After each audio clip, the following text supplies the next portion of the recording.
Bonjour, j'espère que vous allez bien. On se retrouve pour le bilan lecture du mois de mai et j'ai pas mal de choses à vous présenter, donc c'est parti, on y va.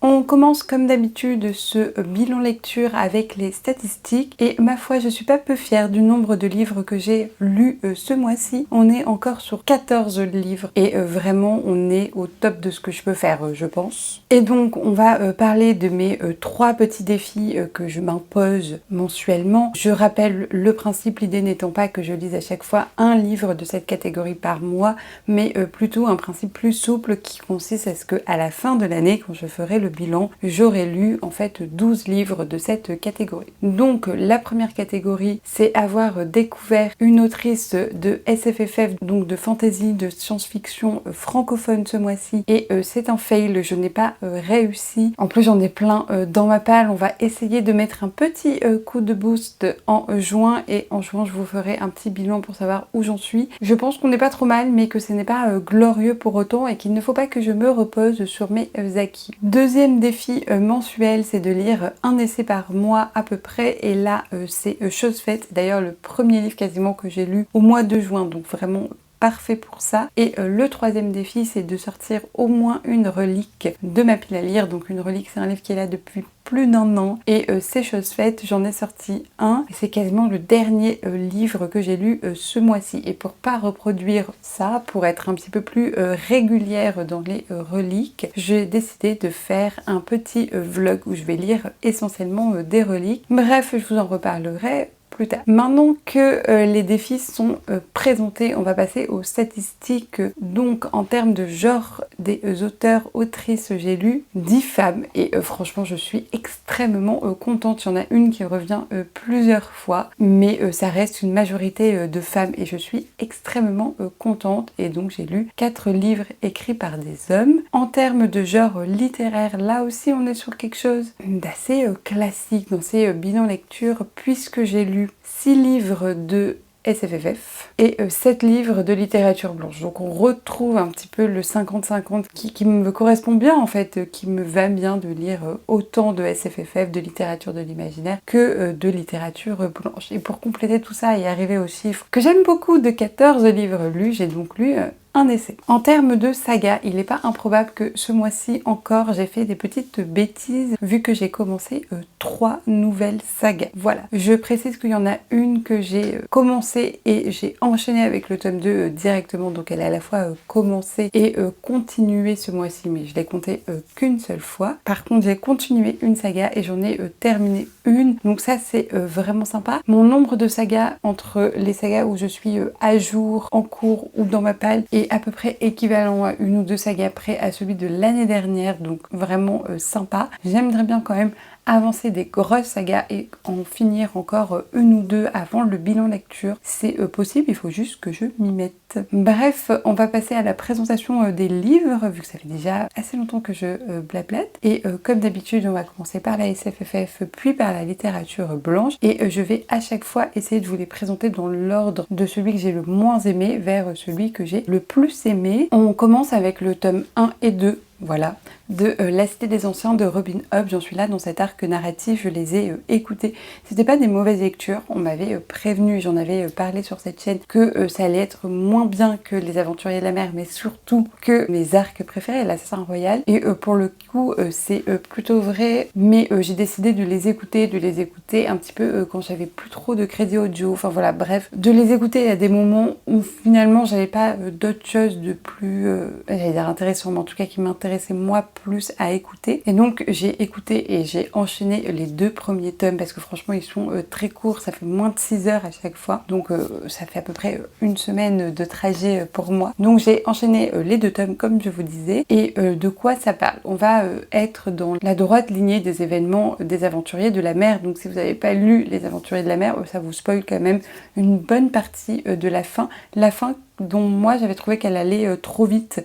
Donc je sais pas trop finalement si ça spoil tant que ça. Mais bon, il y a énormément de références aux aventuriers de la mer. On est à Terryville après tous les événements de cet arc narratif là. Et on a une galerie de personnages qui s'intéressent de près ou de loin aux dragons et surtout aux serpents de mer. Comme on le sait dans les aventuriers de la mer, les serpents c'est ceux qui vont devenir des dragons. Et aussi il y a tout un lien avec le bois sorcier. Je vous laisserai découvrir. Et donc nous on a une galerie de personnages qui ont des histoires assez différentes mais qui finissent par se regrouper. On a par exemple une jeune fille du désert des pluies qui a des malformations physiques, qui est embauchée pour s'occuper de certains dragons parce qu'en fait j'ai oublié de préciser, le gouvernement veut déplacer les dragons qui sont nés à la fin des aventuriers de la mer parce que ils sont pas géniaux, ils sont pas incroyables, ils sont plein de malformations, donc du coup on veut les repousser. Donc on suit cette jeune fille, on suit une autre jeune fille que j'aime bien qui s'appelle Alice, qui est un petit peu une scientifique dans l'âme. Elle veut étudier les dragons, elle veut étudier surtout les anciens et je pense qu'à travers elle on va en apprendre davantage sur tout cet univers. Le problème c'est qu'elle est une fille dans une société très patriarcale et qu'elle est obligée de se marier, et même si elle passe un contrat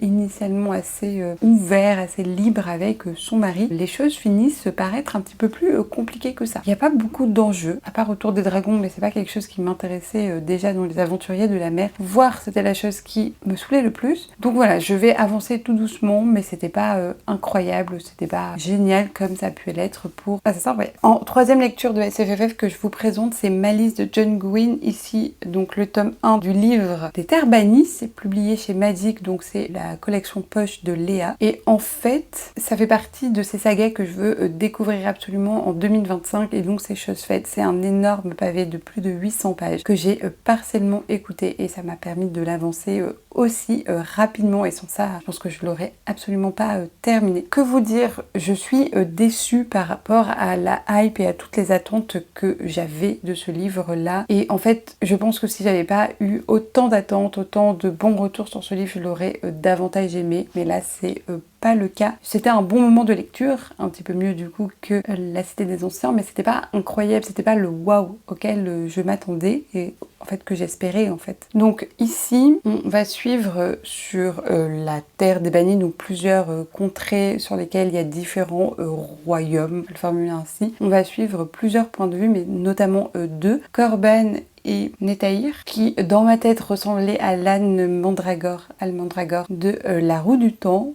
Bref, c'est pas grave. Et donc on va suivre ces deux-là qui en fait vont avoir leur petite vie de leur côté. Corban, c'est un enfant au début, c'est assez mystérieux et on suit son passage de la fin de l'enfance au début de l'adolescence, début jeune adulte, où il a le droit de manier les armes, le droit de commencer son apprentissage pour devenir un guerrier et protéger son royaume. Et il y a des secrets autour de lui, mais on sait pas trop quoi encore. De l'autre côté, on va suivre Netaïr qui est un jeune homme un peu plus vieux que Corban, en tout cas je l'ai ressenti comme ça, qui va être mis au service du prince de son royaume, dont le prince a une idée politique, c'est d'unir, idée politique qu'il tient de son père aussi, unir les différents royaumes parce qu'il va avoir une prophétie qui va apparaître et une guerre qui se dessine, qui se profile. Et il sait que l'union fait la force et il essaye de convaincre un peu les autres royaumes. Voilà, il se passe pas grand chose de plus. Je vais un petit peu nuancer l'avis au début où j'ai dit que c'était pas à la hauteur de mes attentes. En fait, j'ai mis un bon tiers du livre à rentrer dedans, à comprendre qui était qui, à me repérer, à comprendre les enjeux, et je pense qu'il y a un truc que j'ai toujours pas capté. Alors je vais voir si c'est plus clair dans la suite ou si en fait j'ai complètement zappé cette information là. Donc j'ai mis vraiment un gros tiers à rentrer dedans et c'était difficile et c'était pas plaisant à ce moment-là comme lecture parce que en fait j'avais l'impression d'avoir sauté des choses et d'avoir pris un tome 2 en cours. Ça va un petit peu mieux une fois qu'on est habitué à ce flot d'informations, et après il y a une grosse accélération, je dirais à la moitié du livre jusqu'aux 2 tiers. Vraiment cette partie c'est incroyable, c'est vraiment trop bien. Après s'essouffle de nouveau dans la fin du livre, mais il y a des questions dont j'ai vraiment envie de savoir les réponses, et ma malgré tout, je me suis attachée à ce personnage de Netahir et j'ai envie de savoir ce qui va lui arriver, tout comme je me suis attachée à Siwen, qui est la sœur de Korban, qui est une des seules femmes dont on a le point de vue explicite et surtout une des seules femmes intéressantes de la galerie de personnages qui nous est proposée. Donc je vais continuer la suite, mais ça n'a pas été du tout le coup de cœur auquel je m'attendais, que le coup de cœur que tout le monde a eu. Mais bon, ça reste une très bonne lecture. Quatrième livre de SFFF, et ici on est dans la fantasy. J'ai enfin fini l'intégrale numéro 2 du Trône de Fer, donc de George R. Martin. Ici c'est le tome 5 que j'ai vraiment bien aimé. Je sais pas quoi vous dire de plus, j'ai vraiment bien aimé, c'est assez fidèle à la série, il commence à avoir des pistes de divergence. Je trouve ça incroyable cette galerie de personnages. Je vais continuer cette saga tout doucement et essayer de me faire un tome par mois. L'idée c'est de l'avancer progressivement et je pense que là ça va être beaucoup plus simple avec l'été de lire et de se plonger dans des sagas comme ça assez longues. Bref, une très bonne lecture, une valeur sûre de ce mois-ci. Cinquième livre de fantasy que j'ai lu et je pensais pas qu'il allait se hisser aussi haut dans ce top lecture. Il s'agit du tome 3 de La Voix des Oracles d'Estelle Faye. Vous allez me dire mais quoi? Oui, j'adore Estelle Faye, j'adore ce qu'elle a pu écrire, notamment la duologie des Seigneurs de Bohême. Mais rappelez-vous, et je vous le remettrai dans la barre d'infos, j'avais lu le tome 2 au Portugal et bon, c'est une lecture sympathique mais sans plus. Et je m'étais un petit peu ennuyée par moments, mais là, ce tome 3, c'était incroyable. J'ai eu le cerveau qui a explosé à plein de moments, j'ai trouvé ça génial. En fait, on est, et ça vous spoil absolument rien, on est dans un univers alternatif par rapport au tome 1 et au tome 2, dans lequel, rappelez-vous, dans le tome 1 et le tome 2, on a le basculement de l'Empire romain, du monde romain, vers la religion chrétienne et donc la fin des religions polythéistes et des différentes religions en fonction des endroits du monde romain où on se situe. Et en fait, on ouvre le tome 3 avec le renversement de cette position.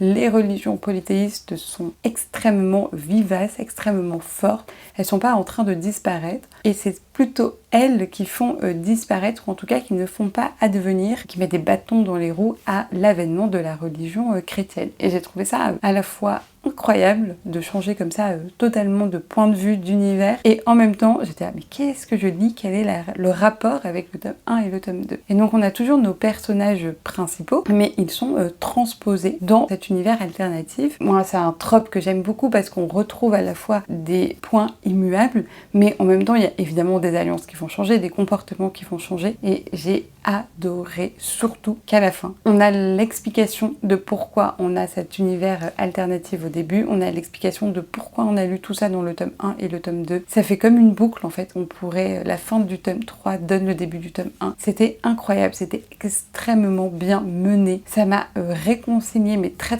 fortement avec cette autrice. Elle est capable de faire des choses extraordinaire. Enfin, vraiment, j'ai adoré. Ça a frôlé le coup de cœur. Vraiment, ça a frôlé le coup de cœur. Je pense que ça n'a pas frôlé le coup de cœur parce qu'il y avait des problèmes de rythme dans la saga entière. Je pense que le tome 1 et le tome 2 auraient pu être raccourcis et rassemblés et le tome 3 plus développé. Mais en tout cas, c'était vraiment trop bien cette fin de saga, presque un coup de cœur. Et j'ai pas eu de coup de cœur en SFFF, mais j'ai eu encore une très bonne lecture qui a été, ma foi, très compliquée. Marion, c'est du passe par là. Désolée pour le début de cet avis, puisque je vais vous présenter Dans la toile du temps d'Adrian Tchaikovsky, qui est, je pense, une des sagas préférées de Marion, donc de Snodza, et qui fait partie aussi de mes 5 sagas que je veux découvrir en 2025. Si je vous dis que j'ai failli DNF ce livre, et qui finit dans mes meilleure lecture de SFFF de ce mois-ci. Voilà, c'est un peu particulier. Je sais même pas comment parler de ce livre-là. Sachez qu'on va suivre initialement un équipage d'humains dans un vaisseau spatial, un équipage scientifique ou une scientifique qui s'appelle Avada Kern. Ça a développé avec son équipe en gros un virus qu'elle va inoculer aux singes pour les rendre plus performants intellectuellement, on va le formuler ainsi. Sauf que patatras,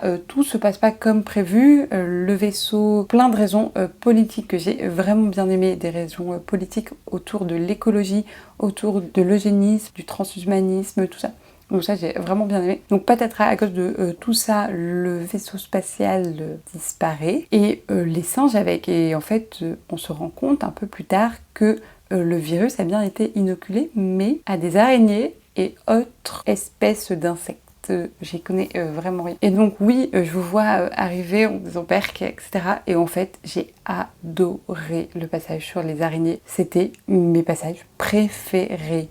Et j'ai eu de la compassion à tel point que un week-end, j'ai vu une araignée et je l'ai appelée Portia, comme le nom de l'araignée dans un des prénoms même des araignées dans ce livre-là. Enfin bref, ça marchait bien. Et dans l'interview que Marion a fait de l'auteur, donc d'Adrian Tchaikovsky, il dit que c'était un petit peu ses objectifs, un de ses objectifs en écrivant ça, c'était de créer de l'empathie des humains vers les araignées, et c'est incroyable, surtout quand on connaît la fin de ce livre. Bon, en tout cas ça a marché sur moi, aussi parce que j'avais pas une peur bleue des araignées, voire j'en ai pas trop peur. Et donc on suit en alternance au début un chapitre du point de vue des humains, mais pas les humains qui sont sur le vaisseau spatial initial, d'autres humains, et les araignées. Et en fait on avance avec ce parallélisme qui est incroyable.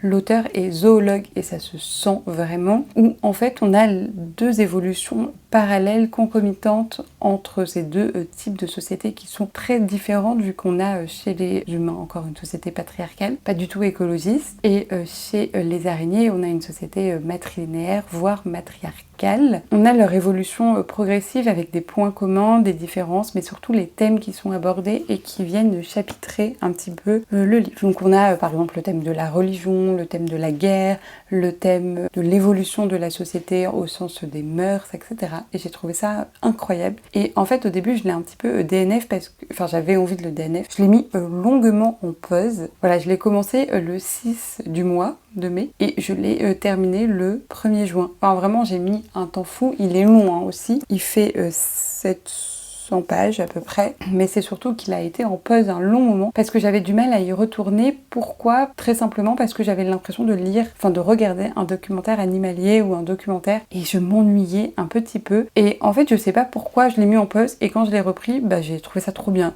Donc peut-être que c'était pas le bon moment au début, peut-être qu'il y a un coup d'entrée aussi dans le livre parce que c'est assez différent de ce qu'on a l'habitude de lire, différent parce qu'on a le point de vue des araignées, différent parce qu'on a cette comparaison, ce parallélisme très fort entre ces deux sociétés, et en fait aussi, je pense, parce que les actions arrivent notamment du côté des humains assez tardivement et on a comme ça une accélération du rythme et j'ai envie de lire la suite vraiment beaucoup. Je sais pas quel est l'animal, il me semble avoir compris que c'était l'espèce de coléoptère, je crois qu'on suit dans le point de vue des araignées, mais je ne sais pas trop. Je vais lire la suite et ne serait-ce que pour lire les chapitres du point de vue des animaux, j'ai trop aimé. Comme quoi hein, des fois le début des livres c'est pas du tout l'avis final qu'on va en avoir. Bref, passons maintenant aux livres de littérature blanche et il y en a 7, donc on va aller assez vite, d'autant plus qu'il y en a 3, enfin 2 de littérature blanche et un essai que je vous ai longuement présenté dans un vlog dans lequel je lis les livres prêtés par mes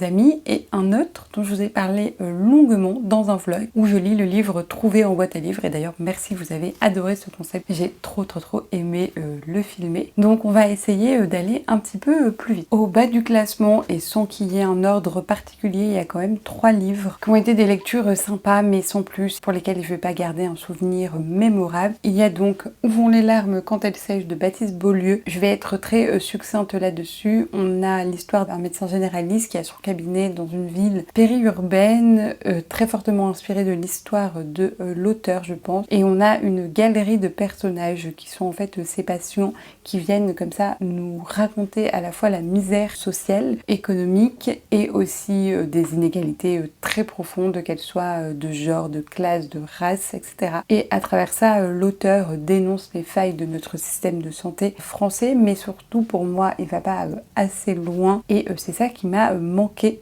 dans ce livre-là. C'était une lecture sympa, mais voilà, sans plus. Autre lecture sympa, mais sans plus, et je suis désolée encore une fois, Morgane, c'est Charbon d'Audre Lorde. J'ai aimé certains poèmes, mais dans l'ensemble, pas tellement. Encore une fois, et c'est ce que je disais dans le vlog où je lis les livres prêtés par des amis, je suis extrêmement contente d'avoir découvert la plume de cette autrice.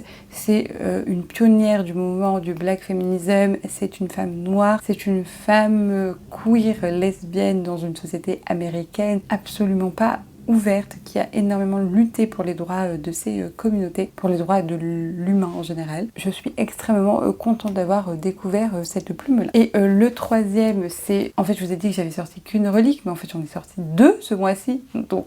Voilà, applaudissements. Le deuxième, c'est un livre en anglais, c'est Comment je suis devenu nord-coréen, écrit par Chris Lee, qui est une autrice. Et en fait, j'ai aimé le début, j'ai aimé la fin, mais le milieu, oh là là, c'était horrible. Je me suis ennuyée très très fortement. Et je pense que le fait qu'elle soit en anglais, donc ça soit moins abordable pour moi en termes de langue de lecture, n'a pas aidé. Et en même temps a aidé parce que si je m'étais ennuyée comme ça en lisant un livre en français, je l'aurais lu en diagonale, un peu ce que j'ai fait là au milieu, mais sûrement que je l'aurais abandonné. Là, je voulais pas l'abandonner parce que je me suis dit comme ça, tu auras la satisfaction d'avoir lu un livre en anglais. Donc ça, c'est chose faite. Donc pour l'histoire, on suit initialement 3 personnages en lien avec la Corée du Nord. Je vais pas vous redonner les prénoms parce que je prononce très mal. L'histoire s'ouvre avec le point de vue d'un jeune homme qui est à l'université et en fait il vit en Corée du Nord, il est d'une famille assez aisée dans la hiérarchie sociale du pays. Je crois que le père c'est le numéro 11 du gouvernement. Donc voilà, une famille assez riche. Sa mère c'est une actrice nord-coréenne très reconnue. À une fête, le leader du pays veut coucher avec la mère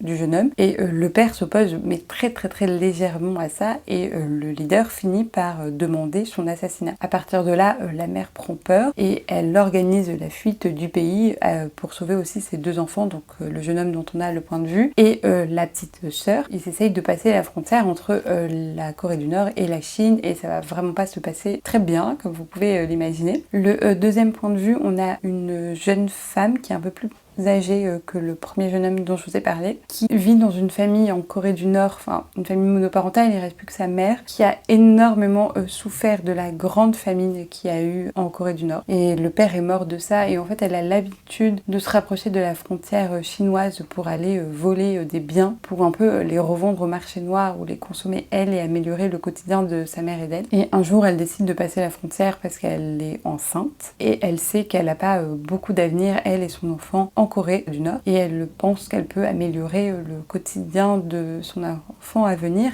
en allant en Chine. Ça ne va pas du tout se passer comme ça et on a le troisième point de vue qui m'a horripilé tout le livre. On a Danny.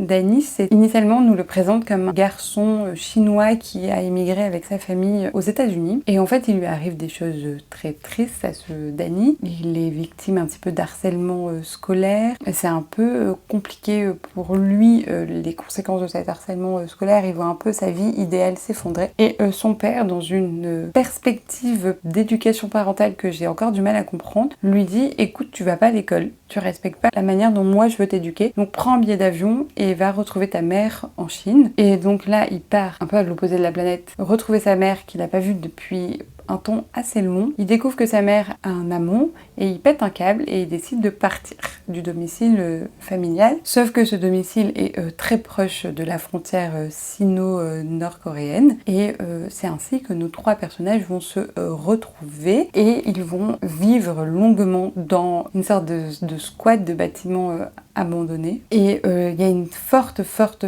place qui est faite à la religion catholique. À la fois, Danny est un scout aux États-Unis, mais aussi ils vont rencontrer énormément de personnes catholiques qui vont pas forcément les sauver, les aider. C'est assez chelou. Je vous laisserai, si vous voulez, découvrir. Moi, je me suis ennuyée parce que trop de religion pour moi, trop de moments où ils étudient la Bible et où en fait c'est des discussions théologiques à non plus finir. Donc bref, j'ai pas particulièrement aimé ce livre-là. Le début était vraiment très cool et après je me suis lassée au fur et à mesure, mais au moins j'ai sorti une brique. En très bonne lecture aussi, j'ai lu 2 livres dont je vous ai longuement parlé dans le vlog, encore une fois, où je lis les livres prêtés par mes amis. Il s'agit de True Story de Kate Reid Petty que j'ai vraiment bien aimé. La forme était incroyable, explosif. C'était un collage de textes, un collage d'histoires pour parler en fait de vengeance, de culpabilité et de ces sentiments-là en lien avec une histoire dont on ne sait pas initialement si elle s'est réellement produite, à savoir Que s'est-il passé pour cette jeune fille dont j'ai oublié le nom sur la banquette arrière d'une voiture où il y a deux hommes et elle est complètement inconsciente suite à cette soirée et j'ai vraiment trouvé que la forme du texte rendait justice en fait à l'histoire et j'ai vraiment bien aimé, même si c'était un récit très difficile à lire. Je vous laisserai aller découvrir mon avis plus en détail. Autre livre pareil, c'était Je pleure encore la beauté du monde, écrit par Charlotte McConaghy. Et ici on était sur un livre qui parle d'écologie, qui parle d'animaux et assez nature writing aussi, dans le sens où on va suivre une jeune femme dont le métier, elle est zoologue, et son métier consiste à créer les conditions optimales pour réintroduire les loups à des endroits où ils ont disparu, et là c'est dans les Highlands en Écosse. Et l'idée qu'il y a derrière ça, c'est que si les loups reviennent, ils vont tuer pour se nourrir le petit gibier qui du coup, comme il n'a pas de prédateur, se nourrit exclusivement par la faune locale, la faune et la flore, et rien d'autre ne peut pousser. Je sais pas si je suis très claire. Et donc dans ce contexte-là, évidemment qu'il y a des gens qui sont pour la réintroduction et des gens qui sont contre cette réintroduction, notamment les bergers locaux. Et dans tout ça, il va y avoir meurtre, en tout cas un cadavre est retrouvé. Notre protagoniste principal a peur qu'on considère que cette personne soit morte, tuée par un loup, vu qu'il n'y a pas de barrière entre les humains et les loups. Ils sont pas en captivité, les loups. Et donc elle décide de cacher le corps. Et il y a toute une enquête policière pour retrouver cette personne initialement déclarée disparue. Et ça va créer des zones de tension, des conflits entre les deux camps autour de la question des loups. Mais en fait, tout ça est saupoudré de flashbacks de notre personnage principal, mais aussi d'autres personnages pour parler de VVS, vraiment, donc faites attention à vous, ça parle énormément de ça. Et toutes les histoires sont imbriquées. J'ai trouvé l'écriture vraiment incroyable, j'arrivais pas à lâcher le livre. Il y a vraiment le premier tiers est un petit peu long jusqu'à la découverte du cadavre, mais après ça s'accentue, ça s'accélère. C'était vraiment une très très bonne lecture. Et puis les loups, quoi, c'était trop bien. Et on arrive à mes deux meilleures lectures de ce mois-ci. La première, c'est L'autre moitié de soi de Brit Bennett, qui est aussi une relique de Pâle, donc du coup j'en ai sorti deux. C'était très cool. Elle, je l'ai lu en fait en avril, mais fini après avoir fini la vidéo, donc bref, je vous en parle là, c'est pas très grave, que j'ai bien aimé.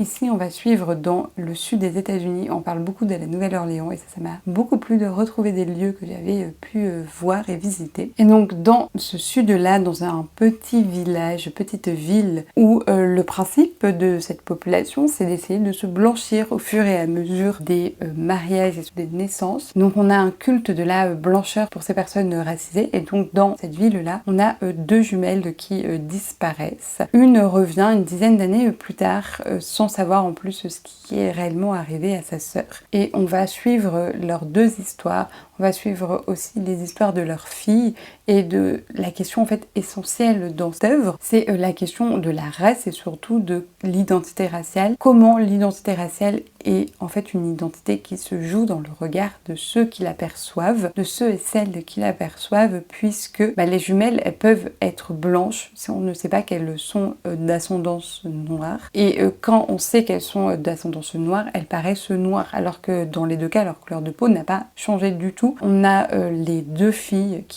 des deux jumelles qui ont des couleurs de peau différentes et du coup on voit bien à quel point leur identité, leur vie, elle est complètement différente. Il y en a une qu'on pense blanche, l'autre qu'on pense noire et du coup leur vie est diamétralement opposée alors que finalement elles ont la même couleur de peau vu que leurs mères sont toutes les deux racisées. Et donc j'ai trouvé ça incroyable comment dans ce livre Brit Bennett elle déjoue en fait la question raciale un petit peu biologique qui serait innée, évidente, et comment elle détricote en fait grâce à cette œuvre là les idées racistes qu'on peut avoir avec la société américaine surtout de cette époque. Et donc ça j'ai trouvé très cool comme réponse à ça. Ce n'est pas du tout une enquête comme je le pensais. C'est plutôt un livre tranche de vie qui m'a beaucoup fait penser au livre Le mariage de Dorothy West où on avait cette même idée là. Donc vraiment une très chouette lecture. Encore merci à ma partenaire de lecture si elle passe par là. Et donc on arrive à ma meilleure lecture sans surprise de ce mois-ci en littérature blanche et même tout livre confondu, c'est Emilia Hart, Les Sirènes. Vous savez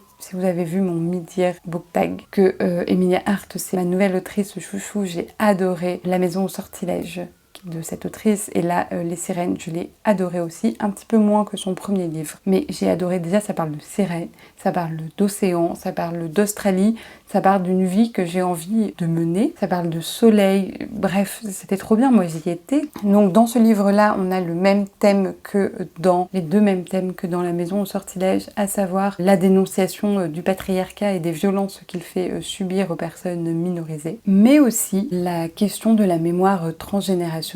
Et ça donne un texte magistral où en fait on a deux sœurs. Initialement on en suit une, Lucie, qui a une maladie dont j'ai oublié le nom. Elle est allergique à l'eau qui rentre en contact avec elle, donc je vous laisse imaginer à quel point c'est invivable au quotidien. Il lui arrive quelque chose d'horrible à l'université, encore une fois je vous laisserai découvrir quoi, et elle décide un petit peu de s'enfuir, de partir de cette université. Elle rêve de devenir journaliste et elle est passionnée de podcasts autour de crimes, d'affaires non résolues, sera son importance pour la suite. Et elle décide donc de partir, comme je vous disais, d'aller retrouver sa grande sœur, avec qui les contacts sont assez distants. Et en fait, pendant tout ce cheminement, ça prend un petit peu du temps, elle est assaillie de rêves un petit peu particuliers. Et nous, on sait en fait que sont ces rêves-là parce qu'on a l'autre point de vue, le point de vue du coup de ces femmes dont elle rêve, qui sont des femmes mortes lors de la traversée au, je sais plus, 17e siècle, je dirais. Des femmes qui sont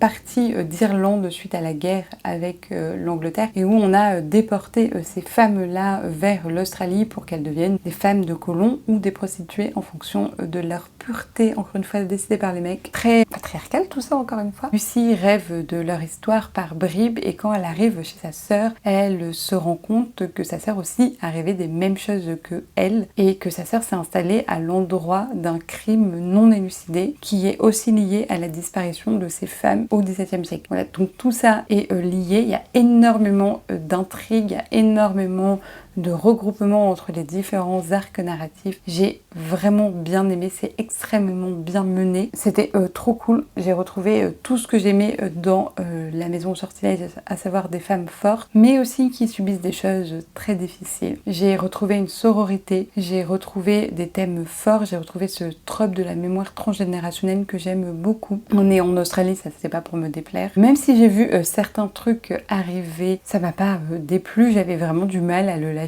Voilà, c'était trop bien, je suis trop contente de l'avoir lu aussi rapidement, encore une fois, trop bien, lisez. Et donc on arrive très rapidement à la dernière section de cette vidéo, à savoir l'essai, et j'ai lu un titre à rallonge, mais vous l'avez à l'écran. Les féministes t'encouragent à quitter ton mari, tuer tes enfants, pratiquer la sorcellerie, détruire le capitalisme et devenir transpédéguine d'Alex Tamesilia, dont encore une fois j'ai parlé longuement dans ma vidéo Je lis les livres prêtés par mes amis. Pour faire simple, elle va traiter de tous les thèmes qui sont dans cette citation qu'elle reprend à un mec évangéliste, je sais plus quel endroit, et elle va montrer en quoi finalement il n'a pas trop tort, et qu'aller dans cette direction là, c'est féministe, ça permet une meilleure égalité, une meilleure compréhension des êtres humains, et aussi de vivre mieux, donc un meilleur bien-être. Autant ces arguments sont pas innovants, elle développe pas un truc extraordinaire, mais par contre, elle le fait ça avec un humour incroyable. J'ai rigolé, j'ai vraiment très fortement rigolé à plein de moments, et ça m'a fait du bien, et je vous en parlais encore une fois dans mon tag de mi-année, et j'ai vraiment rigolé, ça m'a donné le sourire, j'en ai parlé avec plein de gens, tellement j'ai rigolé, et je présentais ce livre en disant les thèmes vont te plaire, mais surtout tu vas rigoler. Et donc voilà, j'ai bien aimé, et puis ça m'a fait lire un essai ce mois-ci, ce qui n'était pas, ma foi, malvenu, vu où on en est. Bref, la vidéo est suffisamment longue, je vais m'arrêter là, je ferai un bilan sur mes 3 défis, comme je vous l'ai dit, en juin, à la fin du bilan de lecture. En attendant, encore merci d'avoir regardé cette vidéo jusqu'au bout, vraiment ça me fait extrêmement plaisir. N'hésitez pas à laisser un petit commentaire, peut-être votre meilleure lecture du mois, et moi je vous dis à la semaine prochaine pour une nouvelle vidéo, et en attendant, lisez bien. Au revoir!